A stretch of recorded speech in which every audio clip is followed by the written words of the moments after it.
Bienvenidos al documental El Maderismo, Cobach 01. ¿De qué se trata el movimiento del maderismo? ¿Qué propósito tenía? Su objetivo principal fue lograr la regeneración democrática del país a través del sufragio efectivo y la no reelección de los funcionarios públicos, plasmada por Madero en su libro La sucesión presidencial en 1910. Este movimiento se formó en oposición al largo gobierno de Porfirio Díaz, quien estuvo en el poder durante 30 años. Antes de las elecciones fue encarcelado, a fin de declarar ganador al general Díaz. Al escapar de la cárcel, proclama el Plan de San Luis, base ideológica de la revolución maderista. Al principio de la revolución, la mayoría de los revolucionarios estaba a favor de las ideologías moderadas y no tan anarquistas, como las de Ricardo Flores Magón, aunque este tenía una visión más amplia de lo que una revolución era en realidad. ¿Sabías para qué era el famoso Plan de San Luis? Pues Madero con el Plan de San Luis decide promover un cambio democráticamente. En el escrito pedía a los mexicanos que no se reconociera el nuevo gobierno de Porfirio Díaz y reclamaba las elecciones. Así el manifiesto llama a los opositores de Díaz a tomar las armas y pone una fecha para ello, el 20 de noviembre. Regresa a su ideología antireeleccionista y, además, prometía respetar los acuerdos que hubieran sido tomados por el gobierno previo a la revolución y acabar con la corrupción.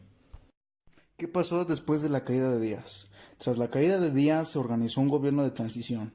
Madero gana las votaciones y comienza un mandato que solo duraría 15 meses. Entre sus medidas más positivas se encuentran la creación de un régimen con mayor libertad, más democrático. También promulgó algunas tímidas medidas redistribuidoras de la tierra, pero sin llegar a la reforma agraria que pedían, por ejemplo, los partidos de Zapata o Villa.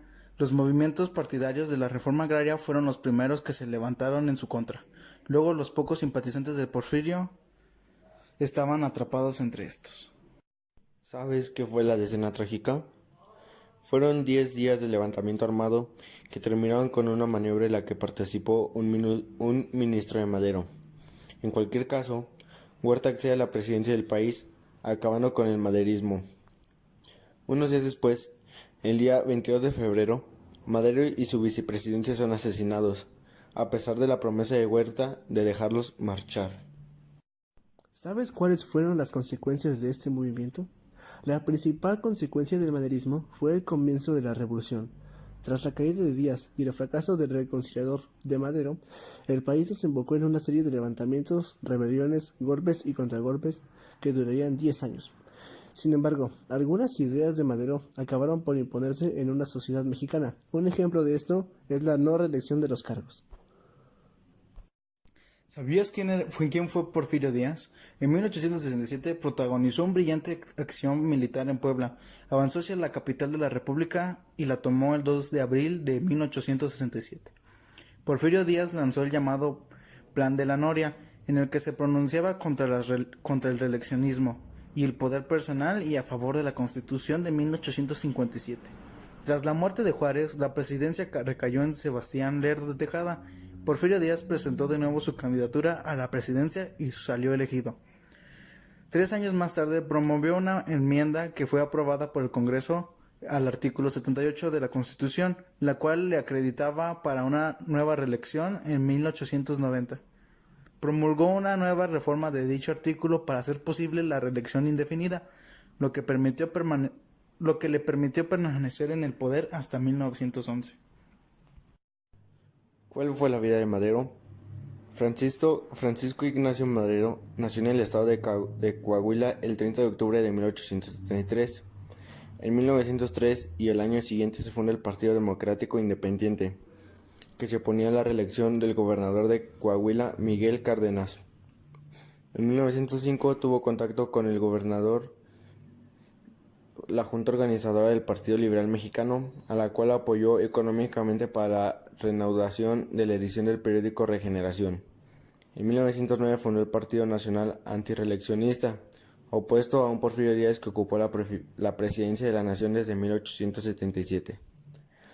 En 1908 publicó su polémico libro La sucesión presidencial.